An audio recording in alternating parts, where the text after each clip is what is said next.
നമസ്കാരം, പ്രവാസി മലയാളിയിലേക്ക് സ്വാഗതം.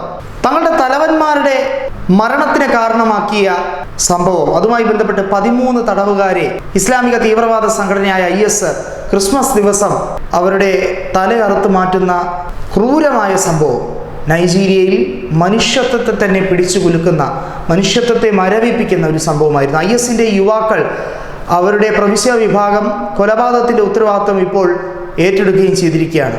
13 ബന്ദികൾ അവരുടെ വീഡിയോ ഉൾപ്പെടെ കഴിഞ്ഞ ആഴ്ച പുറത്തുവിട്ടിരുന്നു. ഇതിൽ 10 പേർ ക്രിസ്ത്യാനികളും 3 പേർ ഇസ്ലാമികരുമാണ്. മുമ്പ് 2 പേരെ വെറുതെ വിട്ടെന്ന് IS തന്നെ പറഞ്ഞിരുന്നു. അവരുടെ പടിഞ്ഞാറൻ ആഫ്രിക്ക വിഭാഗമാണ് ഇതുമായി ബന്ധപ്പെട്ട കാര്യം പറഞ്ഞത്. നൈജീരിയയിൽ ക്രൂരകൃത്യങ്ങൾ വർദ്ധിച്ചു വരുന്നതായി സംഭവങ്ങൾ റിപ്പോർട്ട് ചെയ്യപ്പെട്ടിട്ടുണ്ട്. ക്രിസ്ത്യൻ അസോസിയേഷനോട് തങ്ങളെ മോചിപ്പിക്കണമെന്ന ബന്ദികളുടെ വീഡിയോ ഉൾപ്പെടെ പുറത്തു വന്നത് ഇതുമായി ബന്ധപ്പെട്ട വിഷയത്തിലായിരുന്നു. തീവ്രവാദികൾ കൊലപ്പെടുത്തുന്നതിന് മുമ്പായിട്ടുള്ള ഇവരുടെ ദാരുണമായ അവസ്ഥ, ഇതെല്ലാം തന്നെ ഇപ്പോൾ വലിയ ചർച്ചാ വിഷയമായിരിക്കുന്നു.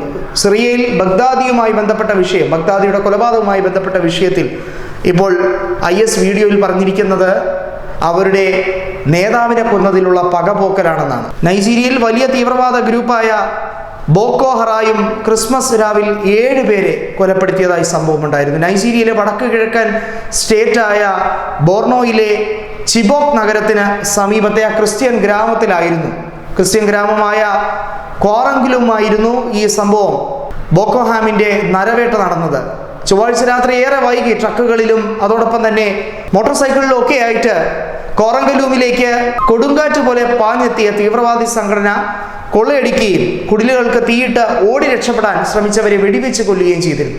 ഇതിനുശേഷമായിരുന്നു കൗമാരക്കാരികളായ പെൺകുട്ടികളെ തട്ടിക്കൊണ്ടുപോവുകയും ചെയ്തിരുന്നത്. കഴിഞ്ഞ ഏപ്രിലിലും ഇതിന് സമാനമായിട്ടുള്ള ഒരു നരവേട്ടയ്ക്ക് ഇവർ മുതിർന്നിരുന്നു.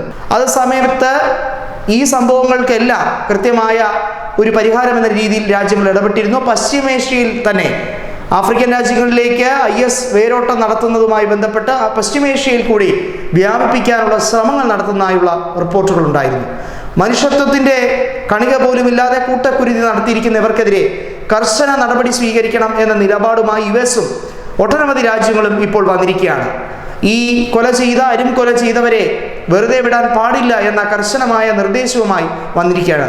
ഇറാനിലും ഇറാഖിലുമൊക്കെ IS ഭീകരത അഭൂതപൂർവമായ വളർച്ചയിലേക്ക് എത്തുമ്പോൾ ക്രിമിനലുകളെ, അതായത് ഭീകര പ്രവർത്തകരെ കൊല്ലുന്നതിന് പകരമായി നിരപരാധികളായ ആളുകൾ, അല്ലെങ്കിൽ അതുമായി ബന്ധപ്പെട്ട് ഇവരുടെയൊക്കെ സംഘടനയിൽ ഉള്ള ആളുകൾ അരാജകത്വം സൃഷ്ടിക്കാൻ, ലോകത്ത് തന്നെ ഭയം വ്യാപിപ്പിക്കുവാൻ വേണ്ടിയുള്ള ശ്രമങ്ങളുടെ ഭാഗമായാണ് ക്രിസ്മസ് ദിനം തന്നെ അവർ തെളിഞ്ഞെടുത്തിരിക്കുന്നത്.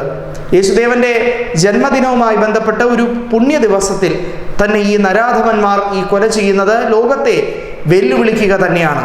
ന്യൂസ് ഡെസ്ക്, പ്രവാസി മലയാളി.